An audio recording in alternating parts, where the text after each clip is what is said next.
Forget, guys, each and every week, it's Sunday service. I'm your host, DTEFLON on the MIC. You guys can follow me at DTEFLON.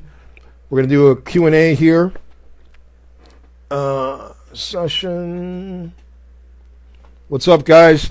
Don't forget, you can follow me at DTEFLON on Instagram. Also, Shane Johnson, waiting for him to come back into the room, guys.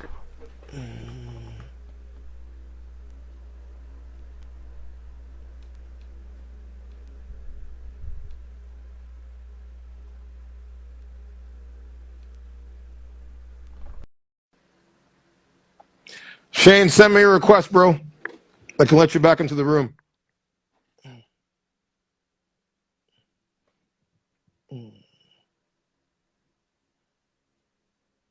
Send it again, Shane. It didn't come through. Send it one more time.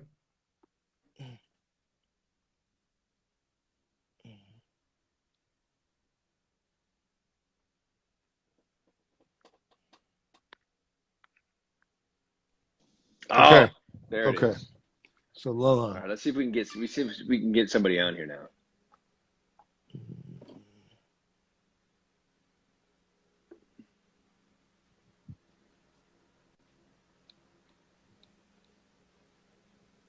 Okay, send your request, guys, right now.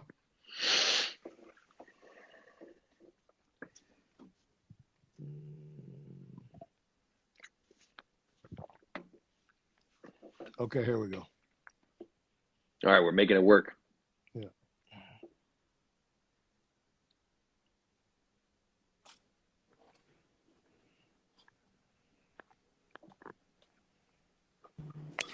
What's up? Yo, What's up? what up? What's What up? up? Yo, King What's West in up? the building. What's going on, man? What's What's up, Shane? What's up, Tef? what's happening, bro? how are you? Ah, man, I'm good. I'm good. I just want to just touch back on the conversation about when I was at the casting call for BMF, right? Now, Fifth, he didn't say it like he didn't say it as Fifth. He said it as Curtis. You know what I'm saying? Like, bro, the ladies that was from Stars that was there that was sitting at the panel, right? They stood up after I was done. Hey, now that's how you audition. You know what I mean? Came in there, I was confident, and just nailed it, So after I walked off, I noticed that he kind of like, his eyes followed me. You know what I'm saying? And he came up behind us. He came up because it was inside of like a nightclub, right? And I went over and stood at the bar. He came right over there. You know what I mean? And he was like, "Oh man," he's like, "I loved it." And he looked. He's like, "You're from Detroit," because we got a mutual friend that was out there with me. I said, "Yeah," and he said, "You know what?" He's like, "You got the look." He's like, "Just tone up a little bit." He was like, "For TV purposes." He's like, "Because I can see you looking, younger." So I said, "Okay, no problem." You know what I'm saying? And we clapped it up and took a picture. And he was like, "Man, make sure you post it and tag me and add me." He even commented on the picture. You know what I mean? So that was cool. So I didn't take it as, like, "Oh, I need to do this," right? But me and Tef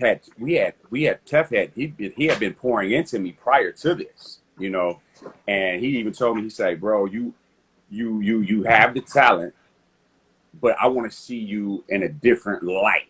He was like, "Part of that is your look, right? Because you're going to put yourself into a box if you don't, kind of like, shy away from just being the big broad, the big guy." Because I'm 6'4", like 6'3", 6'4", and at the time I was 270 pounds, so I looked at like a bodyguard. You know what I mean? Not saying that I couldn't have played anything else. It was just more of a chance for me to uh, show my range and maybe get put under, move from a bodyguard maybe to a pastor or something, which I did like after that, since I've been, I came down in size or whatever. So I just took that as, something that I'm like, and then I wanted to be healthy, so I took it Yeah, in stride. it's funny that obviously that's always good advice, but the only thing I would say is that also we are at a time where, like I was saying earlier, no matter what you look like, no matter where you are physically, there is work out there for you. Now, that being said, only you can really define your brand, right? Mm-hmm. And so it's really more about you, and maybe 50 was tapping into this and seeing this in you and the way you approach the work, or your talent, or the way you acted or whatever. But it's about you're the only one that can really go, this is my brand. This is what I want. This is what I'm after. And I'm going to craft this. And this is what I'm going to then display to the universe here. And maybe what 50, who's obviously got an eye for this stuff, is that maybe what he was seeing is like, hey man, this is who you want to be, and this is where you're headed. You're just not there yet. And so maybe he was just kind of, putting a little wind in your sails to be like, hey, you want this, you can have this, but get after it, right? Well, I think retrospect with that point, Shane, as well, is where when you're stepping into, and I can only say this from a black performer standpoint. In our business, there's over 100,000, basically over 10,000 registered actors in the Screen Actors Guild. 4% are African American that are actually working. And when you step into the industry, you are, as a black performer, even just a black man in life, you are sometimes portrayed in 3 sets of stereotypes: athlete, criminal, or drug dealer. That's the narrative. And when you're trying to, what I always say is that, like, you can eat, or even rapper per se, throw that as the fourth mix.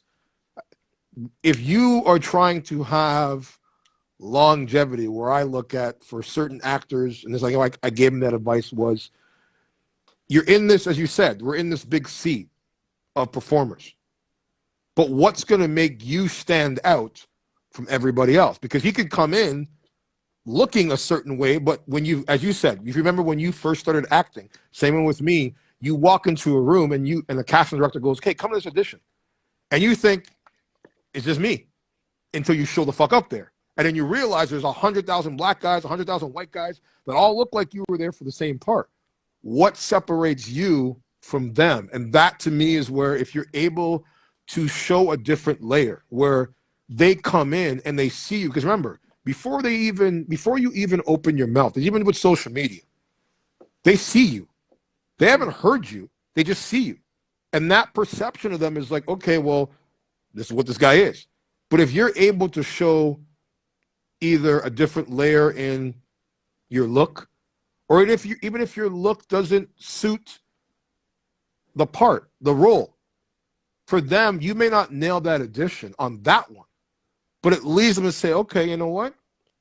He may not be the right guy for this project, because of, they might find someone better suited, has more experience, but it leaves an impact. And I always look at, auditions, as you say, should always be auditions towards either the potential project that you want to get, or a potential project that you didn't get. It leaves an impact.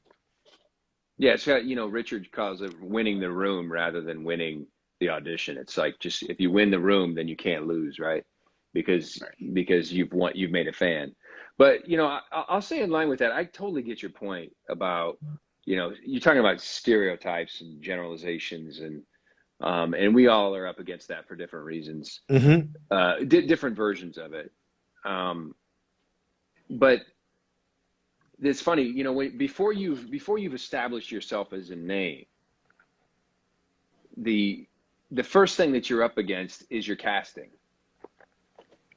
Like, once you've hit it, and once you're out there, and everybody like goes, "Oh my God, I know who this is, so and so," and you're a household name, you can do whatever the fuck you want. And they'll go like, "Yeah, so sure, here you go." But until you've kind of like reached near that threshold, they're gonna go like, "Oh, I see you in this box," and that's unfortunately just kind of, for the most part, a reality of our industry.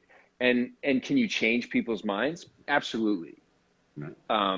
Is that is that a is there a slim margin on that? Yeah. I mean, for the most part, it's kind of like the 90210 thing, right? Where they've cast the people that look a certain way to play a certain part. And these are the preppies, and these are the, you know, jocks, and these are the drug dealers, and these are the, you know, the criminals, and these are the, you know, these are the cops, these are the robbers. It's like that. It's pretty basic.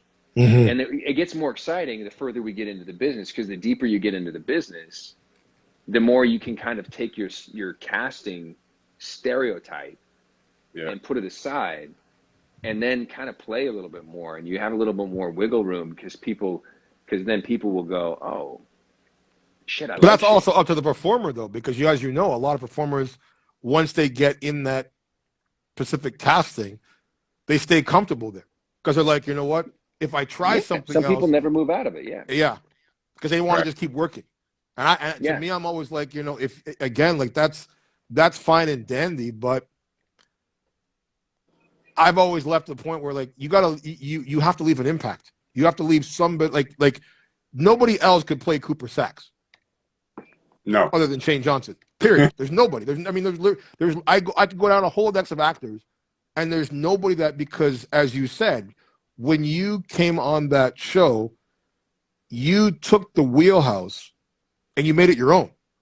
Like, you made it your own wheelhouse. But no one else can do you. No one else can do me. Nobody else can do him. But I think people have to understand, it's like, you know, like, again, like, it's either you're going to stay comfortable saying, okay, like when you look at, for example, Steve Urkel, Jaleel White, he'll always be Steve Urkel. Like, no matter what he does, he will always be Steve Urkel. And a lot of times people think that, like, when you're on a popular show, and I think you can attest to this, Shane, when you're on a popular show and that show ends, people automatically just assume in the acting business, oh, he's just going to get work again because he was popular on that show. And it's like, no, they want you to go the fuck away for a while, because if people just know you as Cooper Saxe, they don't know you as anything else, then when they get you on another show, they're expecting Cooper Saxe. It's the same thing Kiefer Sutherland went through on 24. When he jumped over to Touch, people were still expecting Jack Bauer. That's why the fucking show tanked in a year, because it was like, we don't want this, you know, mellow Kiefer. We want the action Jack. We want the badass. So that, to me, is where I say, like, when you're able to create, and I think the beauty, as I said, of, like, that's why I asked you, like, what did you learn and take from the actors that you work with on the show? Because I think if you're not being pushed as an actor every time you're in a scene, then you just become stale in that scene. You become stale as an actor, where that you become that actor forever. Like, you're always going to be known as Cooper Saxe. But for me, I know that, like, if people who haven't seen, you know, that other movie that we talked about that you're in, they'll be blown away. Like, if you guys think Shane Johnson is good as Cooper Saxe, go and see that movie, because you will be blown the fuck away. To me, it's Oscar level. Like, 100%, like, the performance is Oscar level worthy. But I want to take in another couple of questions. Tell me your name before you bounce. King Wesley. That's your name, King Wesley. Yeah, King Wesley. Man, I love it. Are you kidding me? Yeah, and you know what? It's definitely, my mom, she told me this whole story about it, but I told her, Mom, I said, you know what? You know, you put a lot of pressure on me, right? Because none of my friends can have a broke homeboy named King, right? Everything that I have to do, it has to be exceptional, right? But I take it as it's definitely just my name is just a challenge. You know what I mean? Just to step it up every time, every chance. It's no surprise that you're wearing a Superman shirt too. It's no surprise. Everything is next level. I love it. Everything, man. Look, I ain't gonna take up too much more of your time. I just wanted to jump on here real quick, rap with you guys. Just let me touch on one thing. Mm-hmm. You made the point about what was it? I think it was like the diversity. But I talked to Anita Gibson, you know, that does you guys makeup. Yeah, like she's like a big sister to me. You know what I mean? So she man, she was dropping so many nuggets on me back in 2019, and even still today. And just she pushes me. You know what I'm saying? She's one of my mentors in the game as well. So I'm definitely. I'm going to see you guys. I'm going to see you sooner than later. You know what Come I mean? out, man. Come out. You got to come out to either New York, but come out to LA. You got to come hang with your sister, and come out there and and hang with us. Meet Definitely. everybody. Have you met Richard and everybody? I haven't met Richard. Nia, when I talked to Nia, she told me about everything that's going on out there, and she's like, bro, whenever you out Man, here, get your ass out there. Get your ass out there. Because I'm Detroit is badass, but Detroit has limited opportunities. You know what I mean? Absolutely. Granted, I know everything's virtual right now, but you're going to have limited opportunities in Detroit. But you know what I say about limited opportunities, Shane? Because people always, I mean, I think even for me, as I told you, I started off in a real redneck part of town with being the only black guy. I always say that when people sit there and say to me all the time in the business of like, I've always wanted to be an actor, I always wanted to be a musician, I always wanted to be, whatever. But, I'm in this shitty town where I'm from. There's no opportunity. And I'm like, look, when you're in a town that you say there's no opportunity, I'm like, that's the best town to be in. Because you have no competition. You can carve your own path, and whatever you do it first. But you just got to make sure that, are you willing to do the work? And this is the problem that I have with people, is that they're always looking at the other side, the grass on the other side, the cars, the money, the fame, the success. And I'm like, all that shit's nice, and it's great when you achieve it. But understand, you have to put your own story, because what Shane Johnson's story to success is not going to be your story. What my story to success is not going to be your story. You got to figure out your own blueprint, plant your seed, and just like when you're, putting flour in, water into a flower, you got to sit back and you got to watch it grow. And I've always said, like, being in the industry now, and it's funny that we're talking about power, being a drug organization show. I tell clients when I'm teaching them, especially now when I say, do you want to be an actor or do you want to be a brand? Because if you want to be an actor, then you're just going to be looking for work and hoping for work and praying for work. But when you're a brand, understand, it's about your name. It's not even about your talent. It's about your name first. They're only, when someone Googles, you're not Googling a picture of Shane Johnson. They're Googling your name. And I look at it this way, is that you got to treat the business like a drug deal. You being the drug, you're the drug. And then your manager or your brand manager, they're the drug dealer. They're taking your product, being you, putting you on the street corner and saying, okay, because the myth that everyone has when they want to come out to LA, the old school ways. If I move to LA and I get an agent, I'm gonna be famous. How many times have you heard that, Shane, in your career? I moved to LA, I'm gonna be. And you remember you said when you came out, you thought you were gonna be a big deal, and it doesn't work that way, because you have the reality check of what actually happens in Hollywood. And I say this to any other actor, inspiring actor who's watching this live: treat yourself like a drug. Find yourself a drug dealer, which is a brand manager or a manager, somebody that can create your identity, create your presence. Then once you have the drug being you, it's now sitting back and saying, okay, where can I find my runners? Whether it's a publicist, whether it's a team of people that just believe in you. Then you plant your seeds, like a corner boys, like a drug dealer. So your first corner is going to be maybe action. Your next corner is maybe going to be comedy. Your next corner is going to be maybe drama. And then you sit back like a dealer would, like an American Gangster. You never saw Denzel's face in the beginning. You only saw his street runners. And they're like, what's this blue magic shit? That could be what, say, for example, Shane's more known for action. That's the thing you put out there. Doesn't mean it's going to be the thing that sticks, but it's the thing that's going to get people going, I like this fucking shit. I like this guy. Yeah, and then the only thing I would say, man, is that, like, with King here, the difference, like that's true kind of across the board as like a baseline. I say with King, he's somebody who has hooks into the industry, who knows people, Mm-hmm. whose sister's out there like really crafting her brand, right? And she's made some. I don't know if you Teflon, if you know like Nia, but No. she's really, over the last year, I would say she's really kind of honed her brand and Okay. really found her voice. And so I'd say for King, like the only thing I would say is that, as much as I will also say on one turn, I'll say you can do this shit from anywhere in the country or anywhere in the world now because of technology, etc. It would do him a huge service to go out and be present Mm-hmm. to, first of all, the first thing you're doing when you do that is you're telling yourself, I'm fucking worth it. Mm-hmm. And I'm committing my ass to doing this. It's not a hobby. Thank you.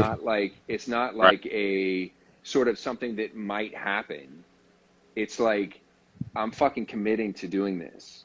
Okay. And so by actually taking the commitment of spending the money, getting on the train or getting on the plane and going out and just kind of going, all right, here I go.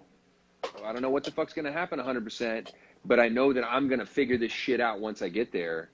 And you're going to hit the ground running because you already know people, and you already know that you have this incredible community Mm-hmm. that's just waiting for you. Mm-hmm. So again, this is no disservice to Detroit, but it's like, for me, I'm from Washington State, a little farm town. You can only fucking do so much. You can only do so much. Now, granted, like I said earlier, I could have literally lived anywhere in the country for the last Mm-hmm. decade because I've been living in Los Angeles. Hey, shut up. My phone's talking to me. I've been living in Los Angeles and working in Brooklyn, right? Mm-hmm. But that's like that's the good problems. That's the, like, get to work, and the work may take you, as you know, to Canada or to Florida or to New York or to Detroit, or to Chicago or Los Angeles, wherever. But put yourself in the way. Once again, you got to invest in in the yourself, way. bro. You have to Yeah. invest in you, because if you don't invest in yourself, you can't expect other people to invest in you. Period. That's just the game. Right. Like, and a lot of times people, as I said, they have this fear of investing in themselves, this fear of failure, this fear of coming out to Los Angeles and not making it. And I'm like, the only failure is if you don't try. Yeah. You don't Man, try, if you you failed. You know what if I you're at the did? end of your life and you look back at your life and you go and you're sitting in the rocking chair on your porch and you think back about your life, you're not going to regret the risks. You're not going to regret putting yourself out there.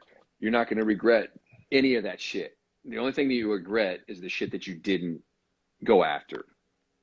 Yeah. Yeah. Yeah. And since this whole COVID, because things just began to open back up out west, Sure.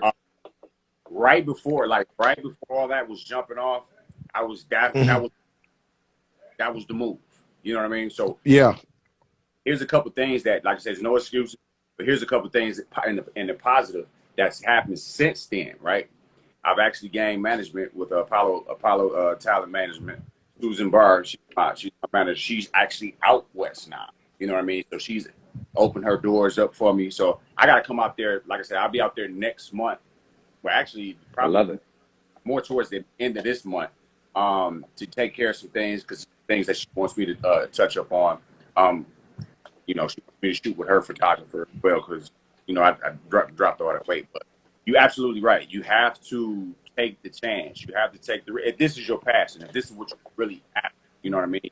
Don't give yourself Well, and clearly it is, man. Clearly it is for you. I mean, you didn't like have 50 whisper something to you, and then you take this big action and commit to dropping weight and to putting yourself into a different casting category just to hang out. Nah. right? Like this is you seeing the future and going like, all right, I'm gonna take this advice and run with it. And so put yourself in harm's way. That's the only way you're gonna win. And man, and like I said, you're in a golden position too, because you have this whole community and your sister that's already kind of like traveled this road. It's not like you're showing up and just like, landing in the middle, jumping off a bus and going, now what do I do? Like you have a whole path laid out in front of you. Mm-hmm. And it's not to mention that Kirkland Morris, another writer for Force, like me and him are Facebook friends, and he tells me certain things. I actually have a Zoom set up where I'm doing a state of the industry address, about how things have changed since COVID. So you're hooked in. Yeah, like the things. So you're hooked in, man. That's all you need. You're hooked in enough that there's no reason that you shouldn't like make some big like rattle your own cage, right? Rattle your own cage, and change your life. Otherwise we just kind of like keep the status quo, and then a year passes and another year passes and we're still making plans. It's like, fuck that, man. Nobody gives a shit about your intentions, bro. They care about your actions. Period. But let's take another caller in here. Good talking to you, brother. Wes, good talking to you, bro. Yep. I'll take another caller, guys. If you want to come in and ask Shane a question here, industry-related question, fan question, send a request in right now, and I will bring you into the room. Don't forget, guys, you can check us out each and every Sunday. Sunday service hosted by your man, DTEFLON on the MIC. You can follow me at DTEFLON. You can also follow Shane Johnson. Also, you can check us out if you missed this entire podcast. You can watch the upcoming episode coming up airing in 2 weeks at HotTopicsCelebTV.com each and every Tuesday. Join us for Hot Topics After Dark, 11 p.m. Eastern Standard Time, 3 p.m. Pacific Standard Time as well. Let's take another question. Okay, guys, if you have a question, please send in a request. I will connect you into the live.